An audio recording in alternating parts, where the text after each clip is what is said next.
Scribe, editor, producer. Started off in Slamdance. As I mentioned before, you went to Locarno, Deauville, Chicago. A lot of the very cool U.S. indie film festivals. And now you're at the tail end. You're probably already working on your next feature. So just take me through that whole process about choosing film festivals, the application process, and then going to international things like Locarno, which is one of my favorites. You know, it was my first time on the circuit, and so just kind of did research on the internet about festivals and didn't have much of an idea of what was good and what wasn't good, but just read about everything and look for once we premiered, look for a really good international premiere, and that ended up being Locarno, which is as we were in the Cineasta del Presente competition, which is all first and second time features, which is a pretty great thing that a festival has that type of competition that's just focusing on first and second films. Picked up steam after that magazine feature. Yeah, sure. I mean, our international run has been amazing. I played in Belgium yesterday at Ghent. We were just at Reykjavik. Played in London. London. I can't believe I didn't mention that. Yeah, we're up for the solo in London. You got a nomination for the best film not playing at your nearest theater award for Gotham. They profiled you with the IFP profiled you with the Filmmaker magazine top 25 indie faces. When you had that mention in the magazine, and what are your feelings about yesterday's great news? I would think. I mean, I'm flattered. The first time around when they contacted me for the 25 faces, Scott McCauley is a great guy and caught the film pretty early on and was a big supporter of it. And he was actually one of the people that offered me advice as far as where to be submitting and where I should where I should be sending the film off to. He's offered me advice on just about everything throughout this process. Really great guy. And then the Gotham award as well. That came as a surprise and really obviously pleasant surprise. So I'm based in New York, so it's exciting to kick off the award season. November 28th is going to be a fun evening for you. Yeah. I think we played the MoMA too, which is very exciting. They have a couple screenings there. Yeah, I mean, hopefully the film will be coming out in 2012. There has been interest, particularly now with this Gotham Award. I think is going to help domestically, and internationally is have an international sales agent that's working on that end of things. So, the film's a tough sell. It's definitely not popcorn fare. So, but hopefully it'll get out there. I want to know, what's your background in film, and are you Brooklyn born, or where are you from exactly? I'm originally from the Pacific Northwest, where we shot this film. Okay. And so familiarity with the area. Yeah. And as far as the background, I studied cinematography over in Italy, so that's where I was. Yeah, actually, educated. I think I read about that in the Filmmaker mag piece, yeah, right? I think they mentioned that. Okay. And so it started with cinematography, and why did you make that choice to go to Italy? Is there? It's free. Oh, it's free. Okay. Yeah. So as opposed to something like NYU, which is a whole lot of dough. And did you pick up in your film studies portion? I guess you just didn't do cinematography, but I guess you did some one-on-one courses over there. How was that? Did you go through Italian Neorealism and then Antonioni, and did you go through all that stuff? Did you study the masters from there, or was it more a global? I mean, the cool thing about going to school there was that Cinecittà, there's such a rich history and tradition there, and we would have regularly we would hold classes in the IC, which is the Association of Italian Cinematographers. So we'd just be sitting in there, and Tonino Delle Colle would walk in and shot a bunch of Pasolini's films, and it was like, wow, these living legends. We're sitting listening to our instructor Pino Pinori, who's an amazing cinematographer in his own right, next to the camera that they shot Roma Città Aperta on, Thessaloniki's film. So. Oh, that's a great funding for the production of the film, or was it to help out with the second half, where just getting it pieced together and like post prod and then festival circuit? Was it? Did you? Yeah, I was finishing type of stuff. Yeah. So it's finishing, and what was that experience like? Were you enthusiastic by the fact that these people that you do not know were? Yeah. How does that process work? I mean. Well, I have like 3 friends and I have a small family, so I didn't.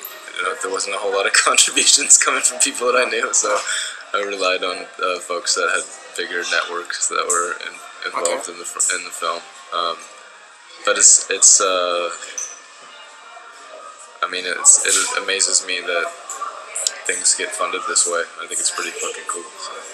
And we could say pretty much that you were in the first or second of, we'll call them vags of Kickstarter, because Kickstarter hasn't existed for that long, and when it has, it was smaller projects, if I remember correctly. It wasn't feature films. So I don't know a whole lot about Kickstarter, but it just worked. Yeah, it worked. I hope a whole bunch of people got some cool swag out of it and stuff like that. I thought we would never get it. Actually, we had a real long way to go with not very much time left, and we share the same pessimism. Yeah. And now pouring at the last week that helped us reach our goal. That's great. That's great. Okay, yeah. So to the mechanics of the film, I'm curious to know what kernel of an idea that you had to begin with. Was it the grief portion? Was it the sexual exploration? Girl isolated on an island? I mean, you're from the area or know of the area, so what's the first idea that got into your, I guess, paper? Right. There's so many different things that kind of happened at once that started this the process here. But one of the things that I remembered was that's my sister's house, and I was staying up there, and it's pretty scary to stay up there alone. It's in the middle of the woods, and I remember one night I wanted to conquer my fear of the dark, and so I turned off all the lights in the house, and I obviously did what Joslyn did in that scene where she walks into the forest, and I just walked straight as long as I could, and stopped and tried to walk straight back, and obviously it worked. Yeah, I made it back to the house. Did it on an island, so no one could escape. I figured if I put everyone together in a house in the middle of the woods on an island, that I could limit my chances of things going wrong. So the technical crew were all downstairs in the basement, and we all lived in that house. Yeah, and they were cuffed up at the end of the night.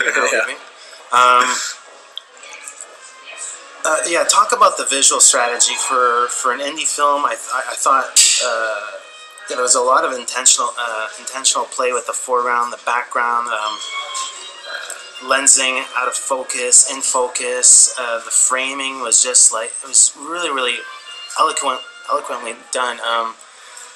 Discuss your approach before actually filming, and then your partnership with the 2 DPs. What kind of aesthetic ideas did you have beforehand? Jessica Dimmock and I worked together on another couple of smaller projects, and I wrote the film for her as a project that we could work together on as her first, first experience with moving images. And if you take a look at her stills, I don't think there's... sorry to interrupt you. Jessica's the producer. She's one of the producers and still photographer and DP. Co-DP. Okay. Yeah, and a million other things in between. So her contribution was huge from beginning to end. So she's such a talented person, and like as I was saying, just take a look at her stills, and it explains itself there. Yeah, why I would want to translate that to moving images, I think is pretty clear. Is she an urban photographer? Is she a mix of both? I mean... She does photojournalism. Okay. Yeah. So she's comfortable in all nooks and crannies, all war zones and play zones alike. She's She's a badass. She's a tough cookie. Cool, I'll check that out. How did you find her? Is she, did you went to Juilliard? I mean, where's she from? She's actually from Seattle, but we met in New York, and we met through a mutual friend who works in casting, Sammy Birch, really talented young lady. And I did some experimental projects with Joslyn. And I did a particular project where it was 10 aspiring actresses in New York, and I had all of them run through the gamut of emotion and in a series of close-ups. And Joslyn was my pick of the 10. Her and Christine were my two favorites of the 10 actresses. And so, just like with Jessica, I tailored the film for her, for her strengths. So you wrote the part with her in mind? Yeah, I wrote the film for that house, for that DP, and for that actress. Wow. And did she know beforehand? Did you just hand her the feature film? Did you say, "Hey, I got this project I'm working on"? I hadn't seen her in a little while, but she'd been on my mind in my creative landscape, and I just asked her to meet me and have coffee, and I said, "Do you wanna? I got an idea," and I just told her about the idea, and right away she was like, "I'm in." Cool. How did you go about the acting with her? Was there a little bit of ad-lib? I'm thinking of like the phone scene where she's crushing, not the phone, sorry, the remote control scene past the midway point of the film. Spots like that where you sense that there is maybe a little, like the camera, you let the camera linger on and you try to get the most out of her. I mean, how is that process like? Did you have very specific actions, motions that the character was going to go through? Definitely, it's pretty tightly scripted. That scene was scripted. Yeah, so there really wasn't any improvisation. Okay. She gave a very natural. Yeah, we had a great way of working together. I'm really proud of the way we collaborated and the way we trusted each other. It's a huge risk, and it's a brave performance. Actually, to your next projects, you just came up from New York to Montreal. I think you were at the Hamptons like a couple weekends ago, and like you're all over the place. But are you working on a project right now? I am. I have a couple projects that I'm working on.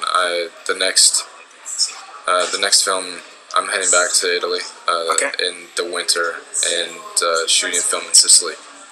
I think that was mentioned in the Filmmaker Mag thing, right? Yeah. Okay. It's kind of an emotional sequel to this film.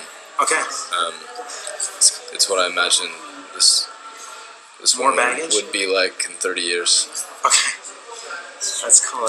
And so that means, do you have like the script's finished? You're already looking at casting. You already got some ideas in mind. Working on it. Okay. Yeah. Hopefully this film will give it a little bit of a nudge in the right direction. Yeah, I hope so. Okay, cool. I think it's opening some doors for sure. Cool. I was curious about the fishing channel shots. Did you film that? No, there's a little thrill fishing shots. Wow. One of them actually is a great documentary. The Okie Noodling, the one where they're catching the catfish with their bare hands. That's actually a documentary called Okie Noodling. It's a great piece.